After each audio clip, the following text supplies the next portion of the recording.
When was the last time you looked at a scene without a single thought crossing your mind? When was the last time you truly felt relaxed, safe, and genuinely happy? In recent years, while swimming in the chaos of work, school, and life, I began to realize I was losing something. Was it a gap? A joy? A sense of real safety and ease in the middle of life's constant pressure? Well, not exactly. I realized I could never completely escape pressure or even suffering on this journey called life. So, what do we do? Hi, I'm Morgan. Today I want to share some perspectives that have been deeply helpful to me, and yeah, might be useful for you too. Before we get into the practice that helped me understand myself and my worries, let's start with one simple question. Who are you? It seems our minds run on an unspoken rule: never stop thinking. Stories, inner echoes, constant chatter. This pressure is too much. Maybe I should quit. I'm so stressed lately. Should I just take a break? Maybe I should just blame the stress for my poor performance. I am stressed after all. Who's saying that? Is it you? That voice is so familiar that we mistake it for ourselves. Those were the echoes in my own head during a time I called being crushed by pressure. But at the peak of it, something shifted. A sudden awareness that broke through the noise I'd been carrying for days. I found myself asking, wait, who exactly is stressed here? In that moment, I realized those voices weren't me at all. Eckhart Tolle once said, "The beginning of freedom is the realization that you are not the thinker." In case you didn't know, Eckhart Tolle is a world-renowned author and speaker on mindfulness and spiritual awakening, and he's someone who has greatly inspired me. Thoughts are not you. They happen within you. You are the awareness, the one watching those thoughts. And when you see that, you usually have two choices. 1, identify with the thoughts, letting them pull you into the role of victim. 2, pause, breathe, and simply watch them. No judgment, no commentary, just presence. By choosing the second path, something changes. The thoughts are still there, but they no longer control you. You start to realize they're just thoughts, and they come and go on their own. Your thoughts are always about the past or the future, but life happens in this very moment, and you are the present, the now. Those voices, if you look closely, almost always revolve around one main character. I'm under pressure. I'm not as good as others. I need to be recognized. But does this I really exist? Or is it just a story woven from memories, experiences, and fears? From there, we arrive at the concept of the ego. So, what exactly is the ego? The ego is the I built from memories, past stories, and the labels you either give yourself or have been given by others, such as your job, your achievements, your relationships, even your emotions. It isn't your true self, but it believes it is. And it survives by constantly talking in your head, comparing, judging, defending your self-image, or seeking validation from others. The problem is, when we identify with the ego, we stop living in the present. This is the main point.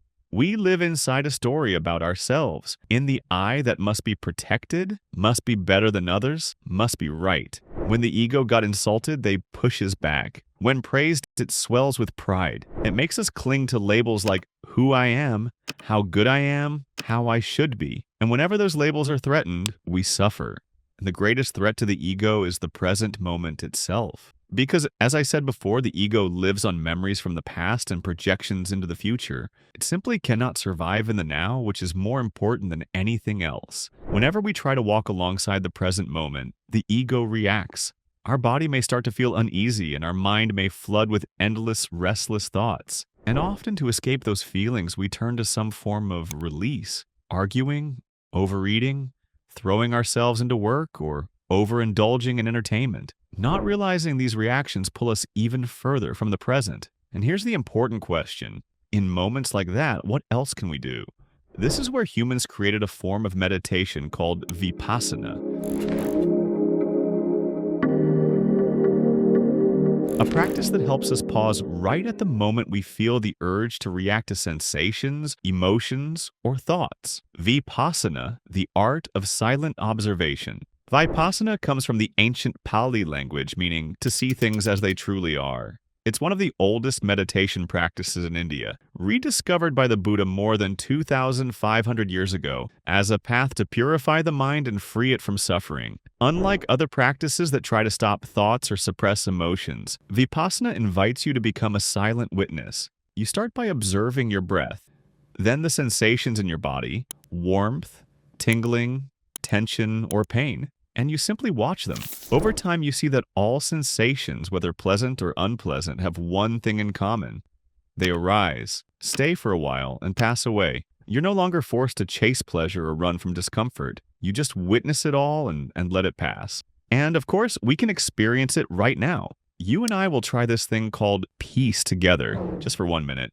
Find the most comfortable sitting position for you without leaning back. Preferably sit indoors so you're less distracted by nature or outside noises. If you're wearing glasses or anything on your face, take them off for now. All right, straighten your back and neck. Gently close your eyes and lightly close your mouth. The only thing we need to focus now is our breath. Notice your breath going in and going out. If your mind starts to wander, that's fine. Just gently bring your attention back to the breath. Feel the breath right where it touches, maybe at your nostrils or your upper lip. If the breath is short, let it be short. If it's long, let it be long. Don't try to control it, just stay aware of it.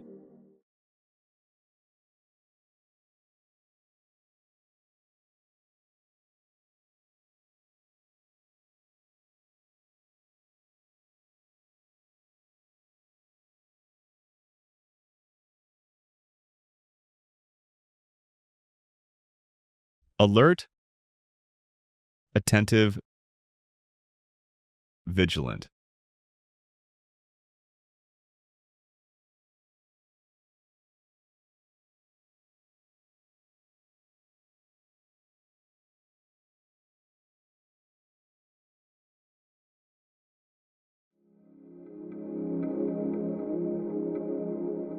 What we just did is called Anapana, the first step of Vipassana meditation, which helps us focus completely on the breath. And if you want to go a bit deeper, there's a 10-minute guided Anapana session you can try. I'll leave the link in the description. Once we've got the breathing part down, Vipassana goes deeper with observing and not reacting to any sensations in the body: warmth, cold, tingling, vibration, numbness, realizing that all sensations change. Pleasant ones fade, unpleasant ones pass. And when we truly understand this, our automatic reactions, craving, anger, ignorance, decrease dramatically.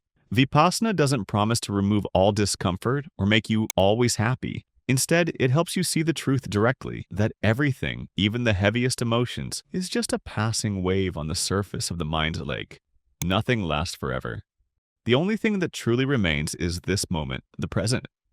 Okay, so in conclusion, whenever pressure or emotions rise, remember this: pause and simply observe them as they ripple through your body. You are not your thoughts and you are not your emotions. They come and they go. The ego will always try to pull you away from the present moment, but the very moment you notice that you're being taken over by ego, by worries, by impulses, is the moment they begin to lose their grip. Just a few minutes each day simply watching your breath and body sensations is enough to give yourself the chance to return to the present, to live a little lighter, and to act with greater clarity. Even better, those thoughts and emotions that once consumed you may transform into a fresh stream of awareness, or into the actions you truly need to take in that very moment. And remember, this is simply me sharing my own experience. Take it as something to reflect on, not something to overthink or get too wrapped up in. If you'd like to explore more about Vipassana or the concept of the ego, let me know in the comments. And with that, I wish you a wonderful day. Peace out, my friend.